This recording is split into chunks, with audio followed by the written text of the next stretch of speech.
Hello दोस्तों, कहानियों का दौर चैनल में आपका स्वागत है। तो चलिए आज की कहानी शुरू करते हैं। सविता जी गुस्से में दोनों बहुओं का हाथ पकड़ के किचन से बाहर निकालकर किचन में ताला लगा देती है। दोनों बहुएं हैरानी से कविता जी को देखने लगती हैं। बड़ी बहू रीना कहती है, माँ जी आपने किचन में ताला क्यों लगाया है? खाना नहीं बनेगा क्या? हाँ, नहीं बनेगा खाना। बहुत खा लिया तुम लोगों ने। आज इस घर में खाना ना ही बनेगा और ना ही कोई खाना खाएगा। तुम लोगों ने मेरी छूट का नाजायज फायदा उठाया है। अब दिखाओ अपनी अपनी गर्मी। देखती हूँ मैं किसके अंदर कितनी गर्मी है। कहते हुए सविता जी ताला लगाकर चाबी अपने साथ लेकर चली जाती है। असल में सविता जी अपनी दोनों बहुओं से बहुत परेशान थी। जब तक बड़ी बहू रीना थी तब तक तो घर में शांति थी, लेकिन छोटी बहू बबीता के आते ही जाने घर में कौन सा कलेश होने लगा था। रीना अपने आप को जेठानी समझकर दिन रात पलंग तोड़ने लगी थी। कोई काम ही नहीं करती थी, बिल्कुल भी बबीता का हाथ नहीं बटाती थी। 4-6 महीने तो बबीता ने पूरा घर का काम अच्छे से संभाला, लेकिन अब उसे धीरे धीरे रीना का बैठना बिल्कुल भी पसंद नहीं आता था और वह अब रीना से बात बात पर छोटी छोटी बातों को लेकर लड़ने लगती थी। काम करने के लिए बोलती तो रीना लड़ पड़ती। रीना को यह था कि छोटी होकर, देवरानी होकर उसे काम करने के लिए बोल रही है। बस इसी छोटी छोटी बात को लेकर उन दोनों के बीच में आए दिन झगड़े होते रहते थे। बबीता भी जेठानी से थोड़ा भी डरकर नहीं रहती। वह भी साफ साफ कहती, देखिए दीदी, जैसे मैं इस घर की बहू हूं ना, तो आप भी इस घर की बहू हो और देवरानी के आते ही आप अपने आप को सास समझ के सास के बगल में ना बैठें। घर का काम तो आपको भी करना पड़ेगा। अरे छोटी, तुझे शर्म नहीं आ रही? अपनी जेठानी से ऐसी बातें करती है। हाँ करती हूँ दीदी, बिल्कुल शर्म नहीं आ रही। आप पूरे दिन पलंग तोड़ती रहती हैं और मैं किचन में नौकरों की तरह काम करती रहूं। दोनों बहुओं को आपस में दुश्मनों की तरह लड़ता देख चिल्ला पड़ती है सविता जी, अरे चुप हो जाओ तुम दोनों की रोज रोज की कच कच सुन के तो मैं पागल हो गई हूँ। थोड़ी भी शर्म बची है तुम लोगों के अंदर कि नहीं? सास की डांट सुनकर बबीता और रीना दोनों ही चुप हो जाती हैं और गुस्से में अपने अपने कमरे में जाकर दरवाज़ा बंद कर लेती हैं। सविता जी दोनों बहुओं से इतना परेशान हो गई कि वह सर पकड़ के बैठ जाती है और रोते हुए अपने पति दिनेश जी से कहती है, देख लिया क्या हाल बनाकर रख दिया इन दोनों ने घर का। देख तो मैं भी रहा हूँ सविता, इनकी हरकतें दिन पर दिन बढ़ती जा रही हैं। अब तो ये घर बिल्कुल रहने लायक नहीं है। ये घर घर जैसा लगता ही नहीं। आए दिन जंग का मैदान बने रहता है। जिस घर में इस तरह सुबह शाम लड़ाई झगड़ा होंगे, उस घर में लक्ष्मी कहाँ से आएगी? उस घर में बरकत कहाँ से होगी? हाँ जी, मैं भी तो वही सोच रही हूँ। घर में 1 मिनट की भी शांति नहीं मिलती है। क्या करूँ, कैसे करूँ? उनके पति भी तो सुनते नहीं बिल्कुल। दिन रात ऑफिस के चक्कर में ही पड़े रहते हैं। जिम्मेदारी नाम की चीज़ रह ही नहीं गई है उन दोनों में। सब कुछ हमारे भरोसे ही छोड़ रखा है। आखिर कब तक हम इनको संभालते रहेंगे? घर का माहौल अब धीरे धीरे ऐसा हो गया था कि एक होते हुए भी अलग वाली स्थिति हो गई थी। रीना आती किचन में तो दाल चावल बनाकर चली जाती, फिर बबीता आती तो रोटी सब्जी बनाती। बेमन का बनाया हुआ खाना कभी भी ढंग का बनता ही नहीं था। सबसे बड़ी आफत खाने को लेकर ही होती थी और दूसरी लड़ाई घर की सफाई को लेकर। अगर रीना झाड़ू लगा लेती तो पोछा नहीं लगाती।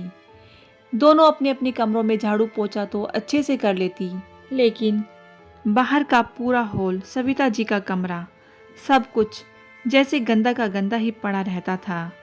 सविता जी ने बहुत बार कोशिश भी की दोनों बहुओं के काम का बंटवारा ही कर दें, लेकिन बंटवारे का काम भी वह दोनों मिलकर नहीं कर पाती। अगर रीना पहले काम करने के लिए आती तो बबीता बीमारी का बहाना बना लेती, और अगर बबीता काम करने के लिए उठती तो रीना बीमारी का बहाना बना लेती। ये दोनों ना बंटवारे के हिसाब से चल पा रही थी और ना मिलकर चल पा रही थी। ये दोनों बस अपनी मर्जी के हिसाब से चल रही थी। आखिरकार देखते देखते सविता जी से जब रहा नहीं गया तो उन्होंने एक दिन गुस्से में जाकर दोनों ही बहुओं का हाथ पकड़ के किचन से बाहर निकाल दिया और किचन में ताला लगा दिया। ये देख बबीता और रीना दोनों ही हैरान थी। रीना ने कहा, माँ जी, किचन में ताला लगा दिया, अब हम खाना कैसे बनाएंगे? खाना नहीं बनेगा क्या? नहीं, बिल्कुल भी खाना नहीं बनेगा। ना खाना बनेगा ना ही कोई खाएगा। तुम दोनों एक दूसरे का खून पी के रहो, जो रोज़ रोज़ थोड़ा थोड़ा हमारा भी खून पीती हो। आज तुम दोनों सब घर वालों का खून पियो, इसी से तुम लोगों का पेट भरेगा। देखते देखते मैं भी तंग आ गई हूँ। क्या हाल कर दिया तुम लोगों ने, घर का सराय बनाकर रख दिया है।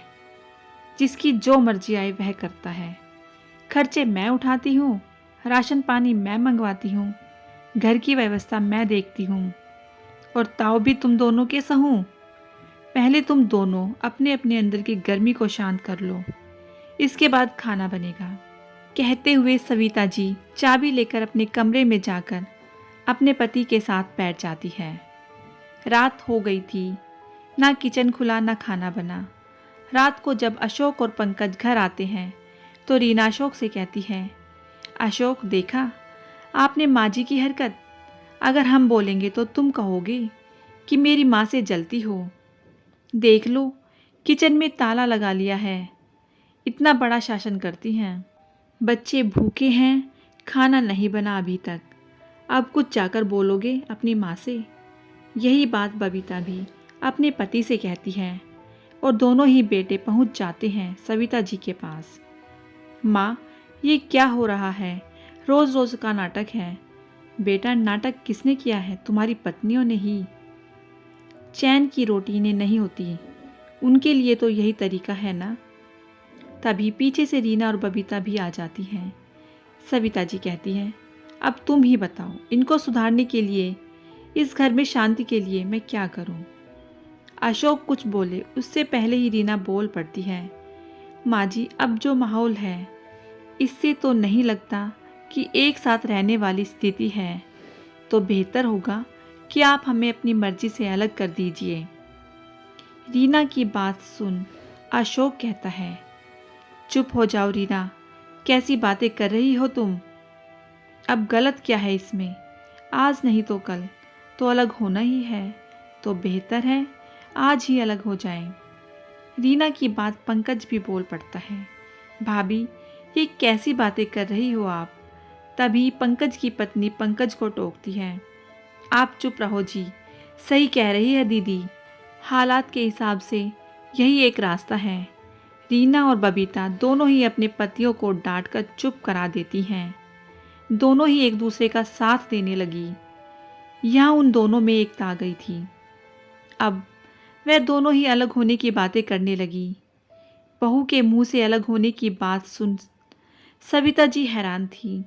उनकी आंखों में आंसू थे, लेकिन वह इस समय कमज़ोर नहीं पड़ना चाहती थी। उन्होंने तुरंत ही बेटों की ओर देखा और उनसे पूछा, अशोक, पंकज, बहुओं ने तो अपना फैसला सुना दिया, अब तुम लोगों की क्या राय है? तुम लोग भी बता दो, इसके बाद हम अपना फैसला सुनाएंगे। दिनेश जी भी सविता जी की हाँ में हाँ करते हुए बोले, सविता, मुझे पूरा यकीन है तुम पर, तुम जो फैसला लोगी सही लोगी। तुम्हारे हर फैसले में मैं तुम्हारे साथ हूँ। पति का साथ पाकर सविता जी और भी मजबूत हो गई थी। अब वह बेटों की ओर देखने लगी। पंकज भी अपने बड़े भैया अशोक का मुंह देख रहा था। कुछ सोचते हुए अशोक सीधे जाकर अपनी माँ के बगल में बैठकर बोलता है, माँ, अगर यह दोनों अलग होना चाहती हैं तो उसमें भला हम क्या कर सकते हैं? आप एक काम करिए कि इस पूरी प्रॉपर्टी के 6 हिस्से लगाइए। 6 हिस्से क्यों? अशोक, कैसी बातें कर रहे हो आप? आप तो 2 ही भाई हो ना, बहन भी नहीं है। फिर ये 6 हिस्से किसके लिए? सही कहा तुमने, हमारी बहन नहीं है, 2 भाई हैं। लेकिन यहाँ पर हर कोई अपनी मर्जी का रहना चाहता है, अपने हिसाब से रहना चाहता है। इसलिए थोड़ा थोड़ा हिस्सा करके सबको दे दिया जाएगा। रीना और बबीता को इस बात से भी कोई आपत्ति नहीं थी, क्योंकि उन्हें पता था कि एक हिस्सा उनका आएगा तो दूसरा उनके पति का भी तो आएगा। और रही बात सास ससुर के हिस्से की, तो वह तो दोनों में से एक एक का हिस्सा ले ही लेंगी। मतलब हिस्सा इधर से बांटे चाहे उधर से, आधा हिस्सा तो उनके नाम आना ही है। बस यही सोचकर उन दोनों ने बंटवारे के लिए हाँ भी कर दिया। अशोक ने कहा, माँ एक काम करो, वकील को बुलाओ और 6 हिस्से करके उसमें से 2 हिस्से निकालकर इन दोनों को दे दो। ये दोनों जहाँ मर्जी वहाँ अपना हिस्सा ले लें और अपनी गृहस्थी बसा लें। बाकी पंकज का तो नहीं पता, लेकिन मैं तो आपके हिस्से में ही रहूँगा। इतना सुनते ही हैरान हो गई रीना।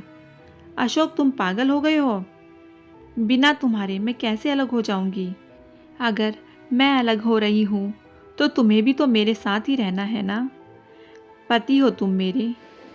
रीना, तुम्हारे पति होने से पहले मैं इस घर का और अपने माँ बाप का बेटा हूँ। इसलिए तो मैंने 6 हिस्से कराए हैं। जिसको जहाँ रहना है वह आराम से रह सकता है। मैं अपने माँ बाप को छोड़कर नहीं जा सकता। और यह मत सोचना कि पति होने के नाते मैं तुम्हारे साथ अलग होकर रहूँगा। बड़े भाई की बात सुन पंकज भी तुरंत आकर माँ की दूसरी तरफ बैठ गया और बोला, हाँ भैया, सही कह रहे हो आप। मुझे भी बबीता के साथ नहीं रहना, मैं भी आपकी और माँ के साथ ही रहूँगा। बबीता को भी उसका हिस्सा दे दीजिए, ये दोनों ही अपने हिसाब से रहेंगी और हम सब एक में रह लेंगे। पति की बात सुन बबीता की भी बोलती बंद हो गई थी। अब ना रीना के बोल फूट रहे थे, ना बबीता के बोल फूट रहे थे, लेकिन सविता जी की आंखों से आंसू ज़रूर निकल रहे थे। आज उन्हें अपनी परवरिश पर, अपने बेटों पर नाज हो रहा था। आज उनके बेटों की समझदारी की वजह से उनका घर टूटते टूटते बच रहा था, क्योंकि बहुओं ने बिना पति के अलग होना मंजूर नहीं किया। यह बंटवारा उन्हें मंजूर नहीं था, इसलिए हार कर उन्होंने बंटवारे के लिए मना कर दिया। अब बिना पति के बंटवारा किस काम का? जब पति ही साथ ना रहेगा तो बंटवारा किसके लिए? पतियों के आगे मजबूर हो गई थी रीना और बबीता। इधर सविता जी भी बेटों का, पति का साथ पाकर और भी मजबूती से और भी टाइट होकर लगे हाथ दोनों बहुओं का काम भी बांट देती है और साफ साफ हिदायत देती है कि आइंदा से इस घर में अगर कोई भी नौटंकी हुई तो सबकी मर्जी से उन दोनों को अकेले अकेले ही अलग कर दिया जाएगा। अब रीना और बबीता दोनों ही मजबूर हो गई थी और उनकी सबसे बड़ी मजबूरी उनके पति थे, जिन्होंने उनकी बात मानने से साफ साफ इनकार कर दिया था और एक साथ रहने का फैसला कर लिया था। तो दोस्तों, आपको ये कहानी कैसी लगी मुझे कमेंट करके ज़रूर बताएं। यदि कहानी अच्छी लगी हो तो कहानी को लाइक कीजिएगा, शेयर कीजिएगा और यदि चैनल पर नए हैं तो चैनल को सब्सक्राइब करना बिल्कुल ना भूलिएगा। कहानी सुनने के लिए बहुत बहुत धन्यवाद।